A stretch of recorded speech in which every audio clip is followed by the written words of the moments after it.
Welcome back to Intelligent Survival, where history is not just something we study, it's something we use.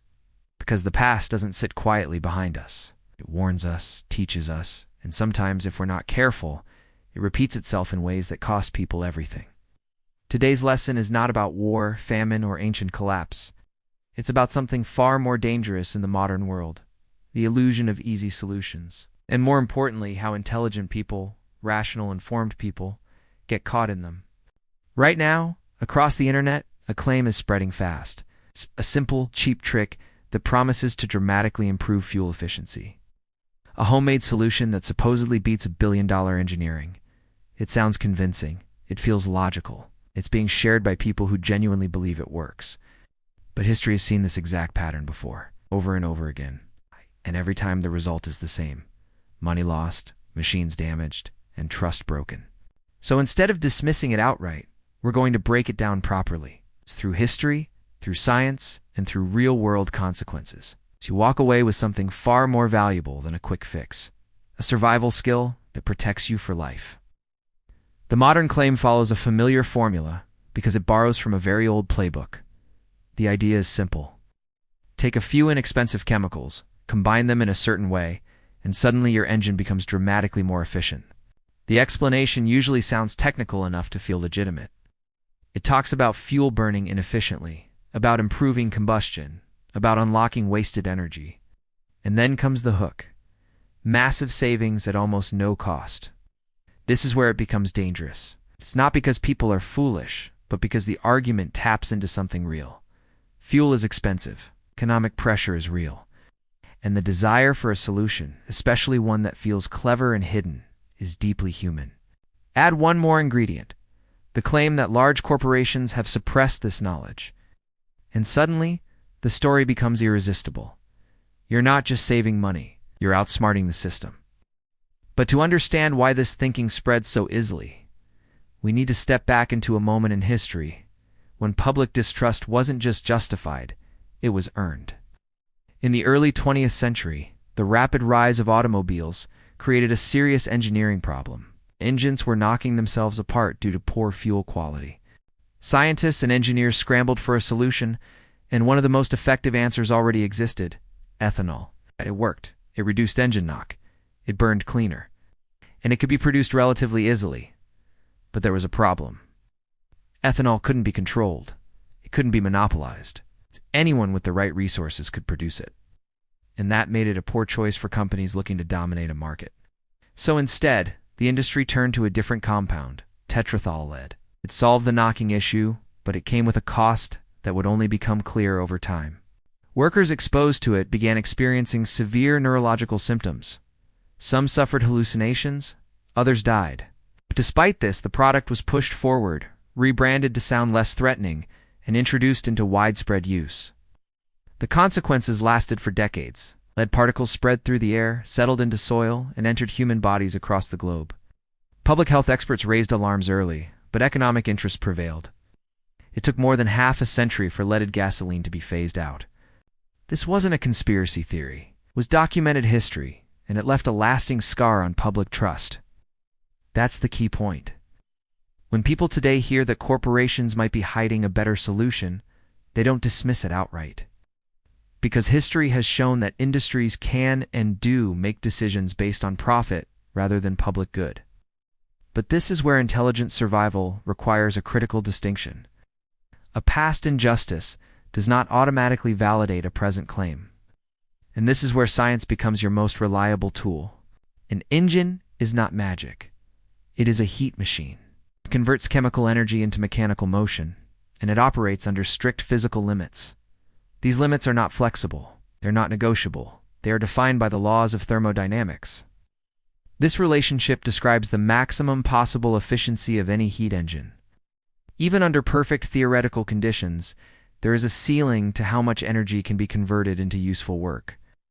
Real engines operate far below that ceiling due to friction, heat loss, and material limitations. Modern gasoline engines are already highly optimized.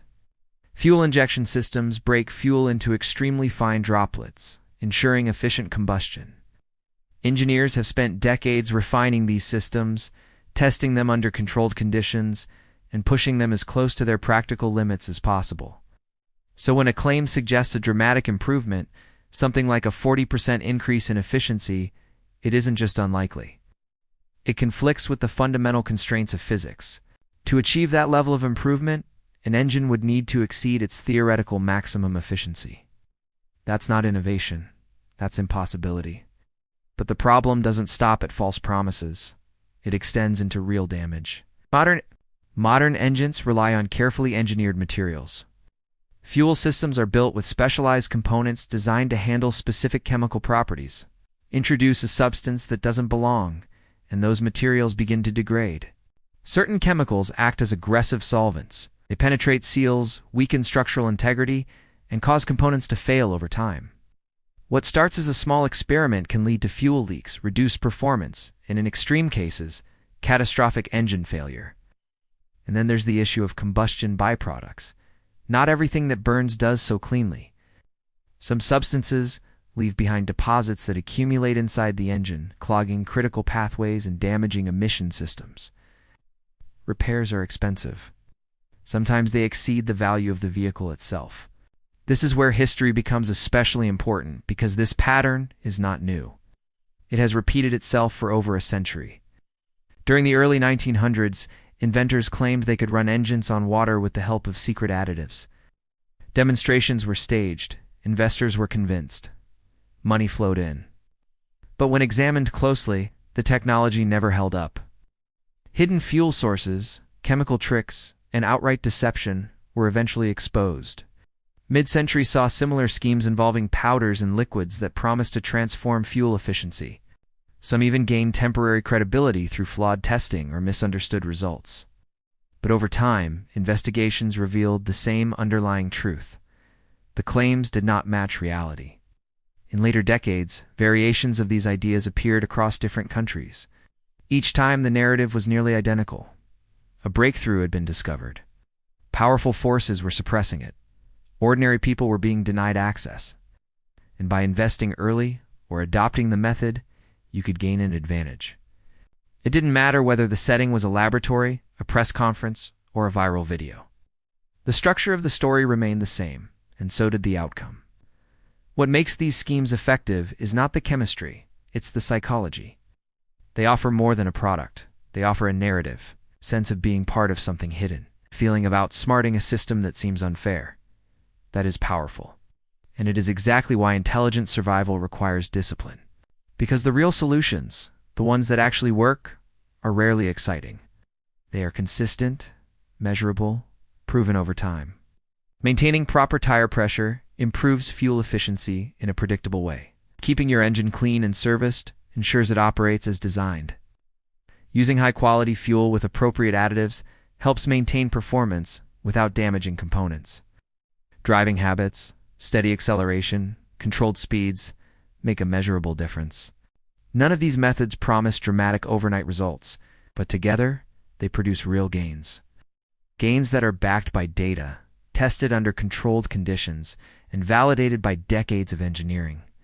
And more importantly, they protect your equipment, because survival is not just about gaining an advantage. It's about avoiding unnecessary loss. When you step back and look at the broader pattern, the lesson becomes clear. The most reliable advancements in human history have not come from shortcuts. They have come from understanding reality and working within it. Public health improved not through miracle cures, but through sanitation, hygiene, and scientific observation. Engineering advanced not through secret formulas, but through testing, failure, and refinement. The systems that last are the ones built on evidence, not belief. So when you encounter a claim, whether it's about fuel, health, or finance, run it through a simple filter. Does it align with known principles? Has it been tested independently?